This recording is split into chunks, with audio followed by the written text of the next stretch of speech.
সঙ্গীত হলো আমার অত্যন্ত প্রিয়।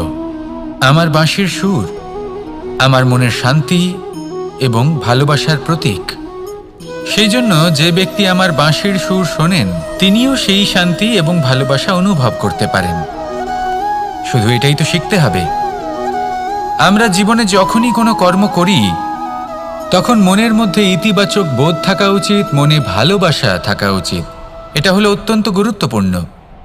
যদি আপনার মনের ভেতরে ঘৃণা, বিদ্বেষ, ক্রোধ, ঈর্ষা এইসব বোধ থাকে এবং আপনি কোনো কর্ম করেন, তাহলে আপনি এই আবেগগুলোই সংসারে ছড়িয়ে দেবেন। আপনার আশেপাশের মানুষজন এই বোধ অনুভব করবেন, এগুলোই অনুসরণ করবেন, আর এই সব আবেগই আপনি আশেপাশে দেখতে পাবেন।